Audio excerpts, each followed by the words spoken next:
tardes para recordarles que la mayoría de los alumnos de quinto año están cumpliendo con sus actividades. Los felicito. Muy bien. De repente, alumnos de quinto año, hay alguna preocupación de algunos padres de familia y no saben cómo comunicarse con el profesor Ginés. Desde el comienzo, desde el inicio de las clases, yo les había informado de que si hay algún problema, por favor, llamen por teléfono al número 68-66-425. Yo voy a atenderlos, estoy atendiendo y voy a seguir atendiendo de 10 de la mañana a 12 del día y de 4 a 6. Esto les tengo que volver a informar repetidamente porque de repente hay algunos padres de familia que tienen algún problema o alguna preocupación y quieren conversar con el profesor Ginés, quieren informar, quieren hacer de conocimiento. Ahí está el número de teléfono. Yo les he dado ya desde el mes de marzo. La dirección del colegio sabe. El hermano tiene conocimiento, porque yo le he informado, así como les he informado a ustedes. Muy bien sus trabajos. El examen es el día 25. El examen es el día 25 con 4 o 5 preguntas. Y yo, como les había informado, mi clase es grabado y con esto hay cierta ventaja. Aparte de que los alumnos tienen que estar en forma responsable y puntual de acuerdo al horario, de repente, puede haber algún problema en cuanto se refiere a la subida de las actividades. Y para eso, me comunican, pues, me avisan. Ahí tienen el número de teléfono, repito, 68-66-425. Y punto.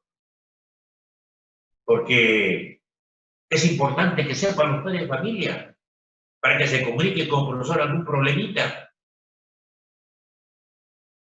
Puede haber, puede suceder, de que se ha ido internet, qué sé yo, y esto no va a ser que cumpla dentro de las 24 horas. Entonces, hay que comunicar, hay que avisar.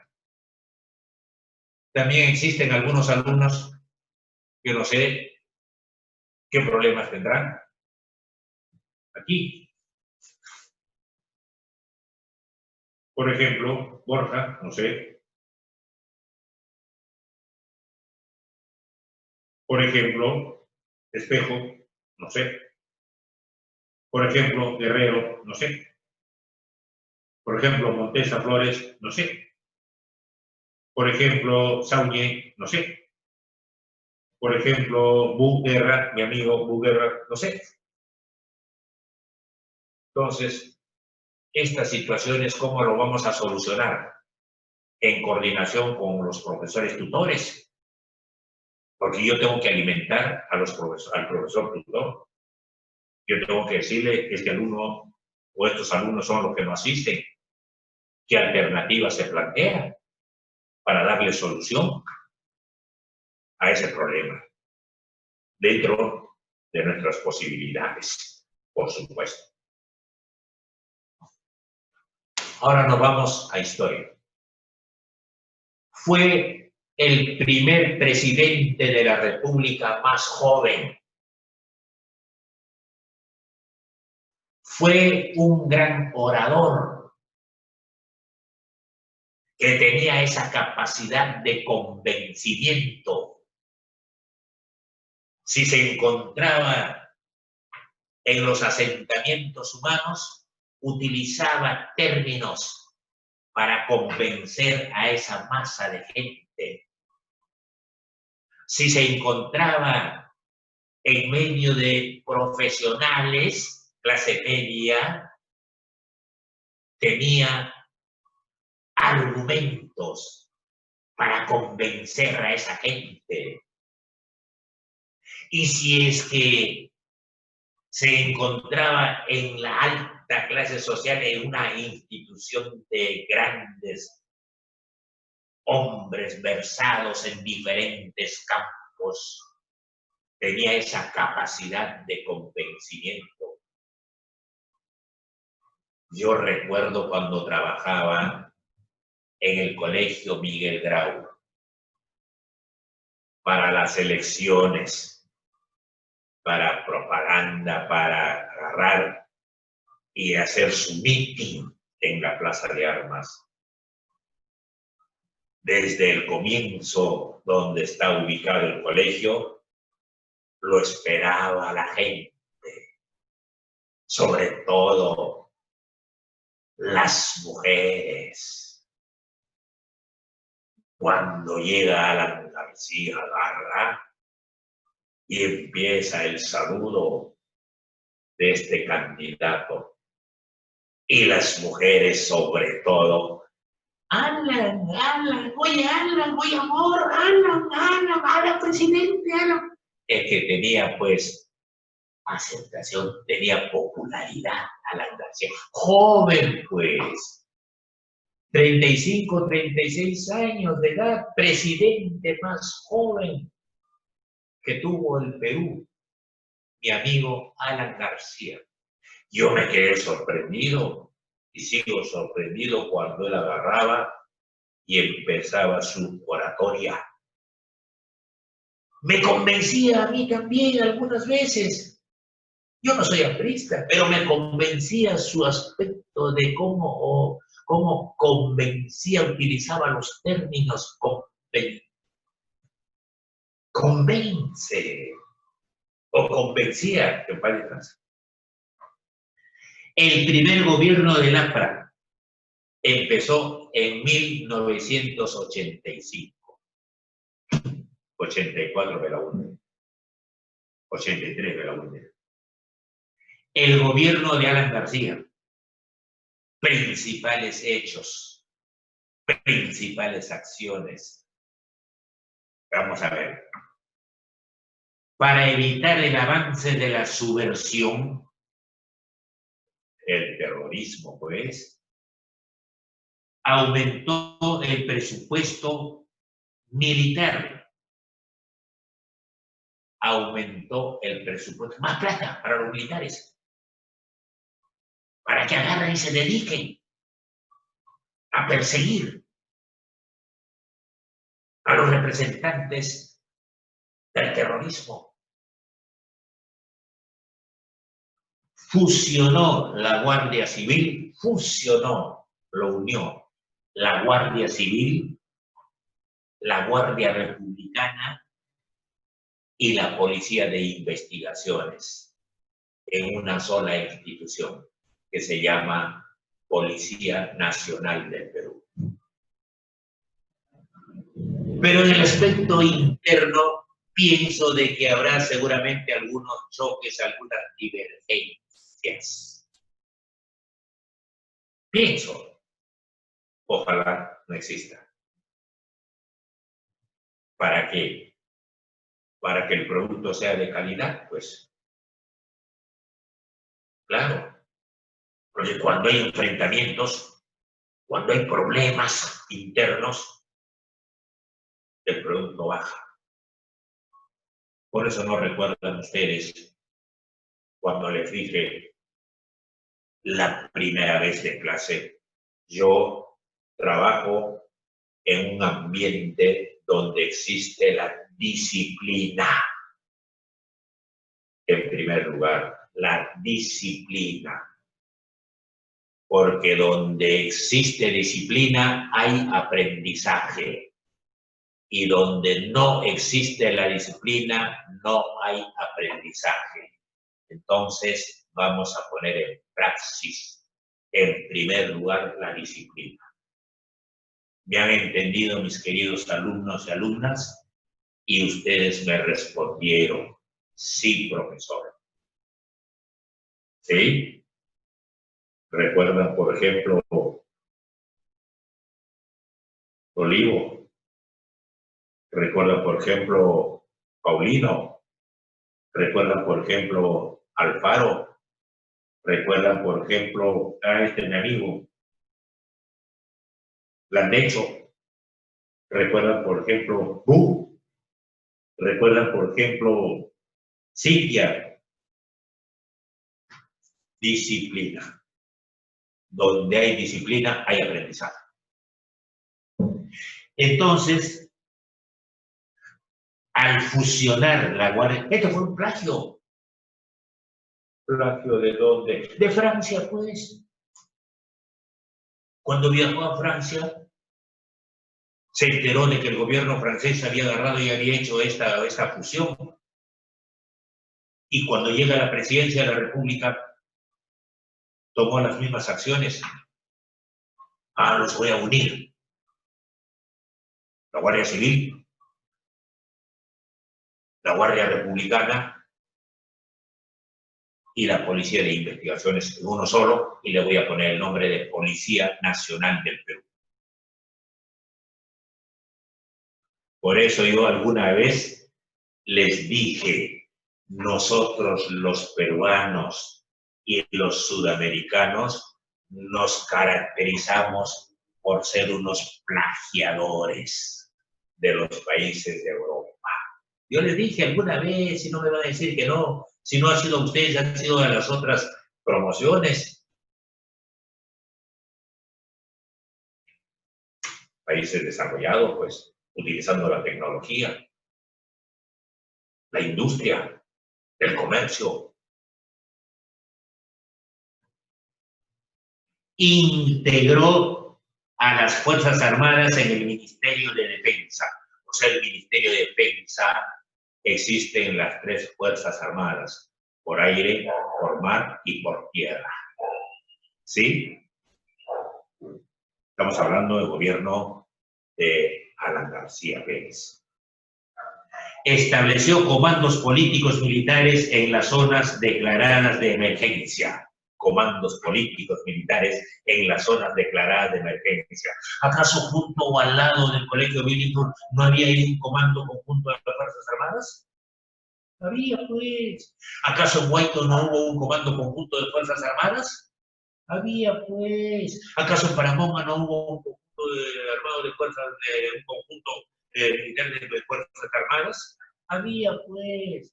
A nivel nacional, los focos donde existía el terrorismo, ahí hay que destacar a esta gente. Y eso lo hizo durante su gobierno Alan García. Zonas de emergencia. ¿Qué pasó en el aspecto económico, mi querido, que en paz descanse? Se dio una economía, digamos, una baja de la economía en forma galopante. Es decir, agresivo de 300 o 400% de crisis. Vamos a ver. Propuso una política estatista. ¿Qué es eso? Que el Estado maneje la economía del país, tipo Rusia. Que el Estado maneje, administre la economía del país. Por eso dice, propuso una política estatista. Se dio el control de precios. Ya yo les dije esto. ¿Se acuerdan ustedes el precio de los productos que existen en los mercados? Que existen en las farmacias, que existen en los bazares, que existen en las tiendas comerciales. Cada artículo, cada producto tiene su precio. Eso se dio pues durante el gobierno de Alan García. ¿Por qué? Porque habían algunos comerciantes que se disparaban en el precio de sus productos. Se disparaban. Aquí en esta tienda comercial, el par de zapatos de la misma calidad, 90 soles. En la tienda B, el par de zapatos de la misma calidad, 110 soles. Entonces no había uniformidad, entonces hay que ponerle el precio a todos los productos, empezando de los mercados, en los mercados. Los subsidios para los productos de primera necesidad. Se dieron los subsidios para los productos de primera necesidad. Es decir, había elevado el precio del producto de la sal, por ejemplo, o del aceite o del arroz, la diferencia lo pagaba el Estado. ¿Sí? Esa diferencia que había subido lo pagaba el Estado. Son productos de primera necesidad, ¿eh? De primera necesidad. Ya sabemos nosotros cuáles son esos productos de primera necesidad. Se dio una nueva moneda, el INTI. Se dio una nueva moneda, el INTI. Yo recuerdo cuando estuve en Paramonga, en el colegio, habíamos depositado con la secretaria algo de 400, 600, 800 soles en el banco, allá en el banco de crédito, creo. Y cuando se da el INTI, se crea el INTI, el gerente del banco me invita a pasar al banco para conversar y me dice, profesor, aquí existe del Colegio Grau 800.000 soles de plata, existe como un ahorro. Yo le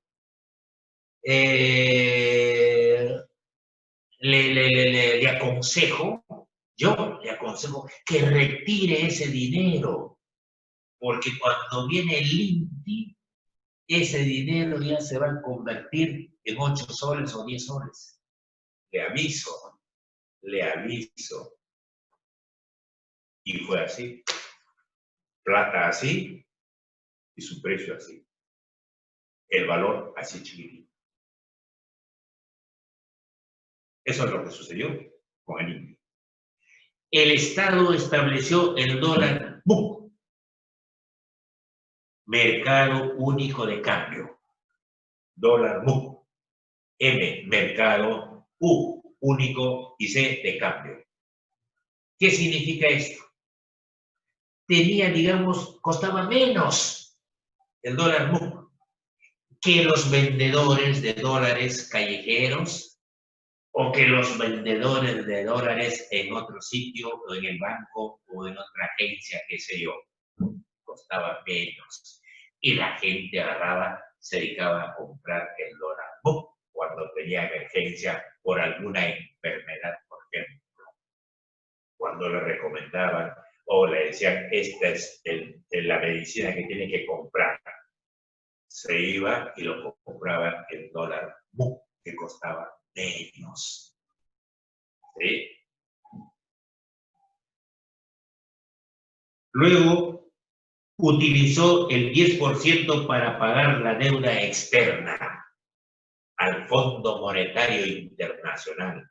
Voy a pagar el 10% nada más, dijo Alan García.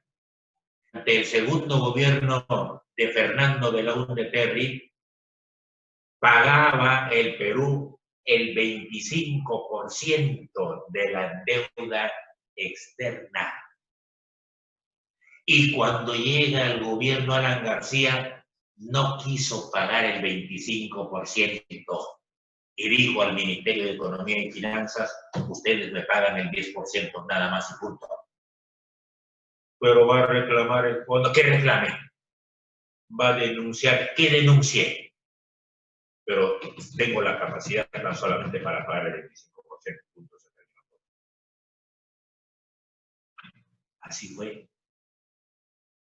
¿Y acaso el Fondo Monetario Internacional no informó a los diferentes países del mundo diciéndoles de que el Perú es un país tramposo,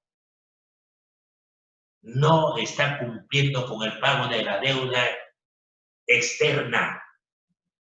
Es un país tramposo. No vayan a prestar dinero al Perú, porque es un país que no paga, tramposos. Y así fue. Por ese lado se vino abajo el Perú.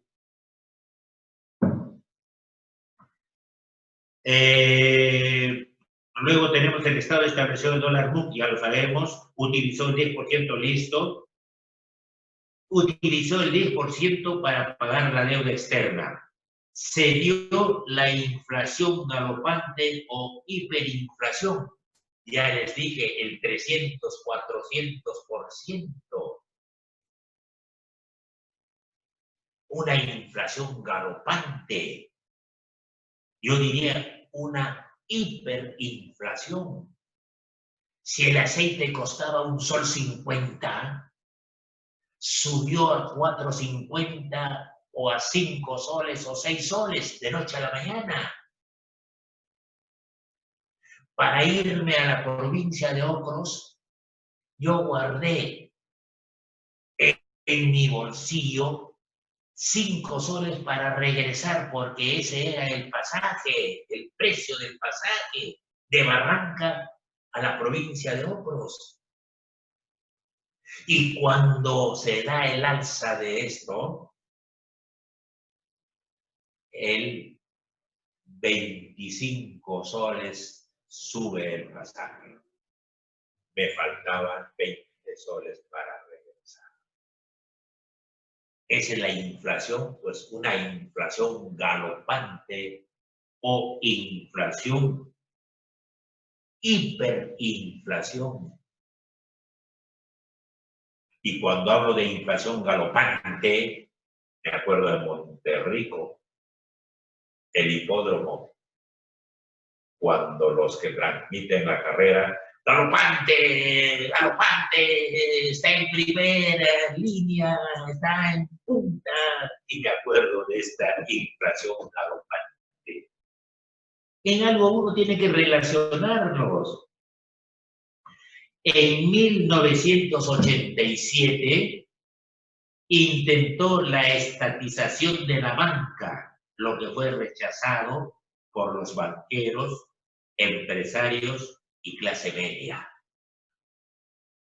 El dueño del Banco de Crédito del Perú, cuando llegan para agarrar y estatizar ese banco, el dueño se encontraba dentro del Banco de Crédito del Perú y se negó a salir de su banco cuando la policía lo invitaba para que salga y él no quiso salir y dijo, este banco a mí me ha costado sangre, sudor y lágrimas. Sangre, sudor y lágrimas. Y no voy a permitir que lo estaticen. No voy a permitir que lo estaticen. Así, la clase media tampoco quiso esta estatización. Los banqueros tampoco quisieron. Los empresarios tampoco la estatización, o sea que lo iba a manejar el Estado. Se negaron. Los dueños de los bancos no quisieron salir de su banco. Porque decían, este banco me cuesta, esta empresa me cuesta sangre, sudor y lágrimas. Y no se estatizó. No se estatizó. O no se estatizaron los bancos. Luego se inició la formación del movimiento Libertad en vista de todos estos problemas políticos durante el gobierno de Alan García. Viene a mi mente Mario Vargas Llosa. ¿Quién fue el líder? ¿Quién fue el que comandaba, el organizador? de este movimiento político llamado Libertad. Pero no llegó a la presidencia. En 1989, el Perú atravesaba la peor crisis económica, con 300, 400 de hiperinflación galopante, con la corrupción política, copamiento.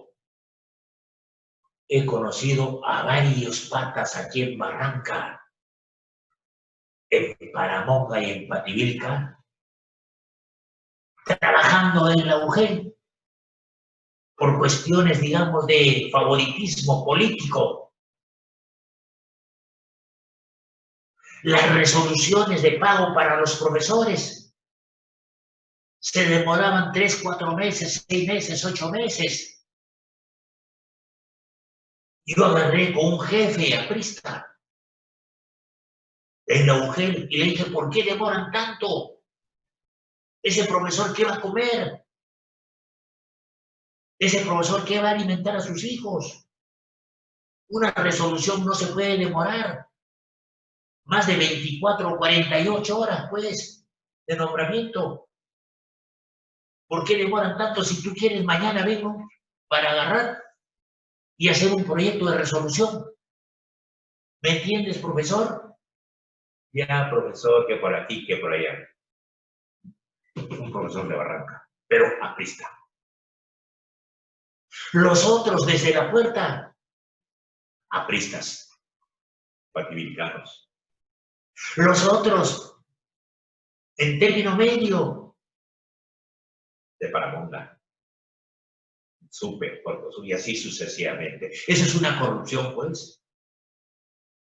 Hay que crear plazas, hay que crear puestos de colocación para acomodar a mi gente. Y el pueblo, ¿qué? Muriéndose de hambre. A eso se refiere la corrupción política. Copamientos, hay que copar toditito estos huequitos que existen con personas de nuestra política. La violencia política dejaron al gobierno muy debilitado. La violencia política, sí hubo, por supuesto. El surgimiento del terrorismo. En 1970, cronología, Sendero Luminoso se había consolidado en algunos profesores y alumnos en la Universidad Nacional San Cristóbal de Huamanga, Ayacucho. Y este partido estuvo liderado por Abimael Guzmán. Abimael Guzmán se hizo conocido con algunos profesores catedráticos de la universidad y con los alumnos generalmente ingresantes al primer ciclo. Siempre algunos profesores se aprovechan para alimentar su política a los chicos del primer ciclo de universidad. Había también en secundaria. Yo he conocido a un profesor que toda la vida quería primer año de secundaria, primero grado de secundaria. ¿Para qué? Para agarrar y cultivar en su mente el nombre de su partido y el líder del partido. Y no me van a decir que no. Se aprovechaban, pues. Estrategia de lucha armada del campo a la ciudad. Vamos a empezar, digamos, del sur, del campo a la ciudad, de las zonas rurales, de las zonas del campo, zona rural. Por ahí empezaba el asunto, estropeando, pisoteando, mancillando a los campesinos. Y se quedaron sin hombre para la agricultura. Amenazado, pues. Sendero Luminoso se mostró como un grupo fundamentalista. Sendero se mostró como un grupo dogmático. Se mostró como un grupo violentista y se mostró como un grupo genocida. Genocida. El mundo contemporáneo. 1. Las potencias mundiales han surgido en las últimas décadas por su gran poder económico. Las potencias mundiales son aquellos que tienen poder económico, son aquellos que tienen poder militar y son aquellos que tienen poder político. Caso concreto, Estados Unidos es una potencia económica y política y militar. Estados Unidos hoy. Estados Unidos frente al terrorismo internacional. Frente al terrorismo internacional, ¿cuál ha sido la actitud de Estados Unidos frente al terrorismo internacional? No nacional, sino internacional, ni tampoco continental, sino internacional. Tuvo que tomar dos opciones para hacer frente: el multilateralismo y el unilateralismo.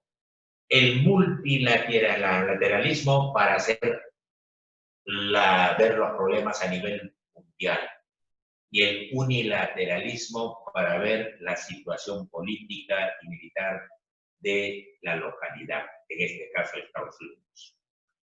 Multilateralismo. Estados Unidos buscó el respaldo de la Organización de las Naciones Unidas para invadir Afganistán.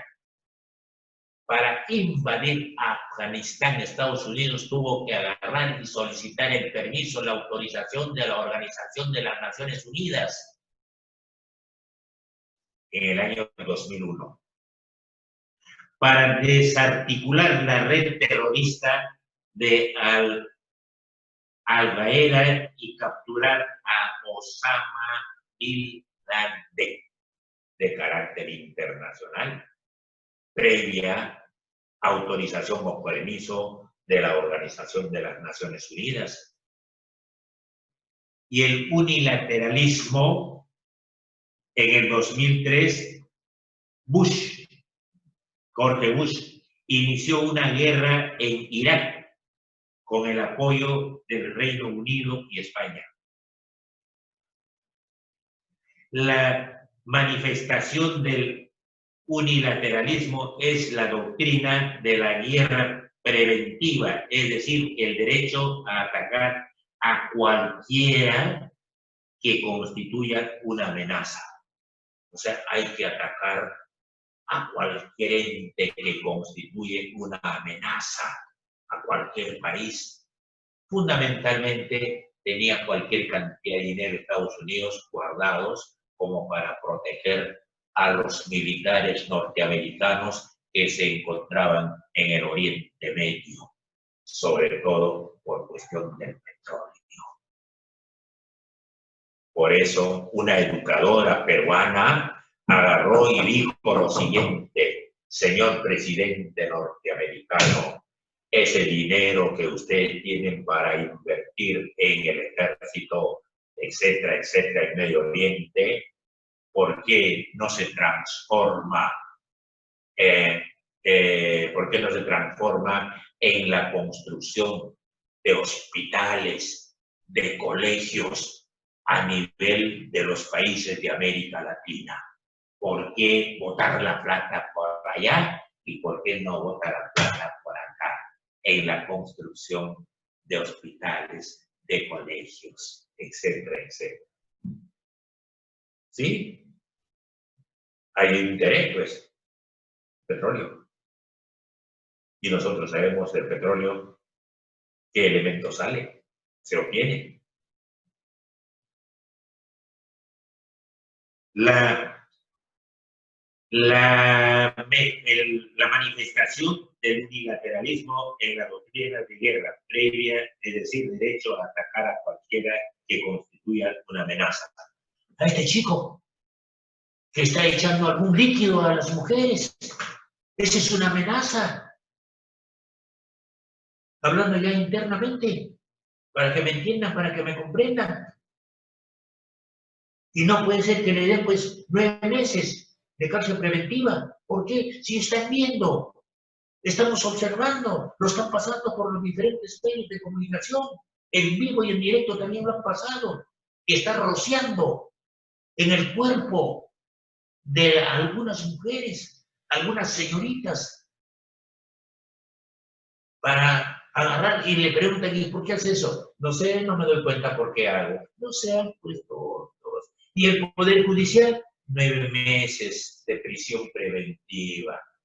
Pero si ya lo estamos viendo que está actuando, ¿qué diablo más quiere? El Poder Judicial. Ay, Dios mío. No sé.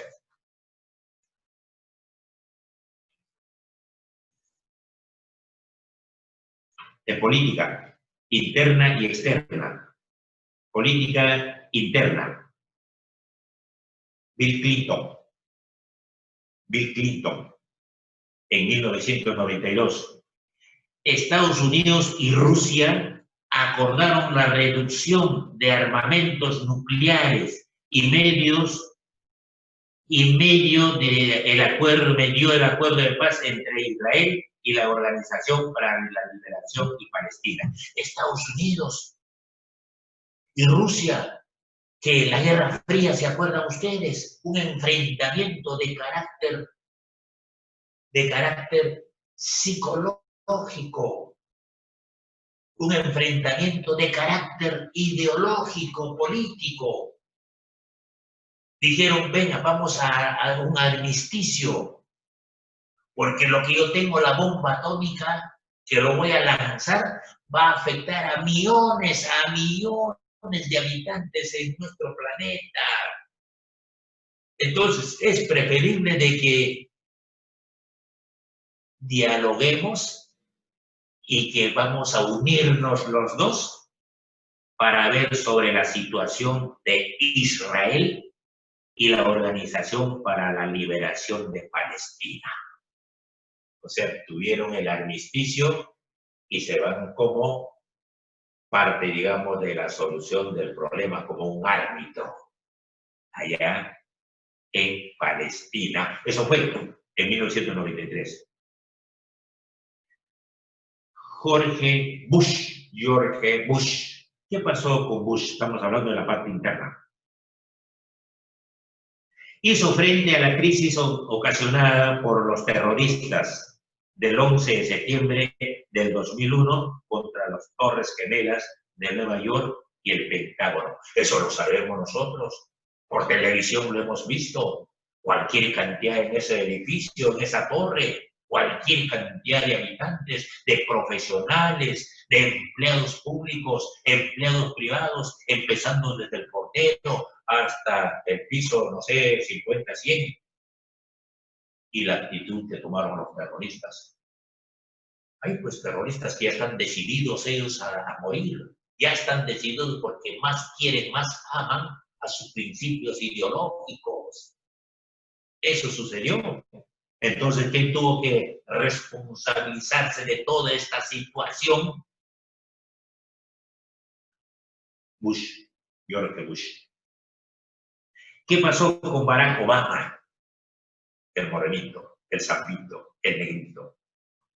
Hizo frente a la crisis económica internacional en el año 2007. Hizo frente a la crisis económica de carácter internacional. ¿Y qué pasa ahora con nuestro amigo y presidente de Estados Unidos, Donald Trump? ¿Qué pasa? ¿Qué sucede? Ya van a venir las elecciones, ¿ah? Mi querido presidente, en noviembre, si no me equivoco. Y ya parece que está haciendo su campaña. Donald Trump. Endurecimiento de las políticas migratorias. Endurecimiento, todos aquellos que están en Estados Unidos en forma ilegal van a tener que regresar a su país de origen. Van a tener que regresar a su país de origen. Y vamos a construir una muralla de un muro a lo largo de la frontera con México para evitar la entrada de inmigrantes ilegales a Estados Unidos. Por ahí se metían, por ahí ingresaban no solamente los mexicanos, sino también los peruanos, no todos, por supuesto. Ahora están utilizando España. Entonces llegaban, ingresaban a Estados Unidos. Entonces vamos a construir muros de contención. ¿Para qué no está ingresando? Pues eso es lo que han manifestado al ingresar al gobierno mi amigo Donald Trump.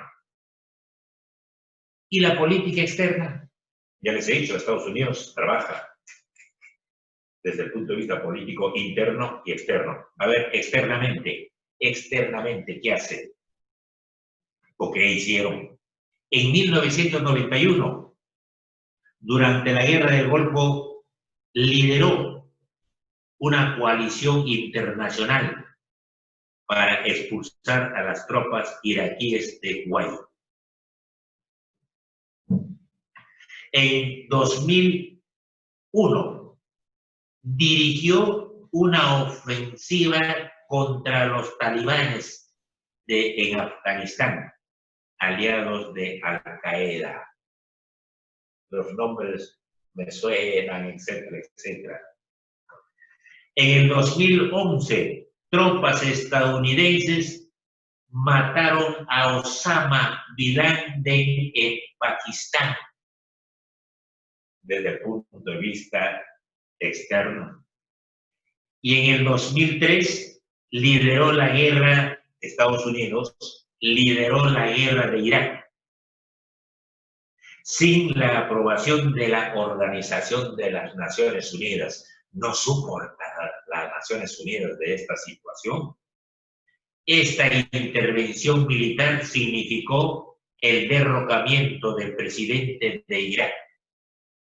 ¿Cómo se llamó el presidente de Irak? Saddam Hussein. Tropas de Estados Unidos se retiraron de Irak el 2011. Habían tropas norteamericanas en Irak como una especie de observadores, de vigilantes, de protectores. Pero cuando ocurre esta situación, Estados Unidos tuvo que retirar las tropas de ese país.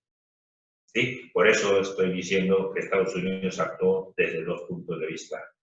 Problemas en forma interna y problemas de carácter externo. Muy bien, actividades. Primera pregunta. ¿Cómo contribuyó la Asamblea Constituyente al restablecimiento de la democracia en el Perú a fines del gobierno de Morales Bermúdez? ¿Cómo contribuyó? ¿Cómo contribuyó la Asamblea Constituyente? Les voy a decir algo. Redactando la nueva Constitución, pues, el año 1979. Se redactó la Constitución del 79, donde se daba prioridad a la democracia y al liberalismo económico. Pregunta 2. ¿Qué implica el término inclusión social? ¿Qué entiendes tú, mi querido alumno y alumna? ¿Qué entiendes tú por el término inclusión social? ¿Sí? Fuerte. Muchas gracias y hasta la próxima. Chao.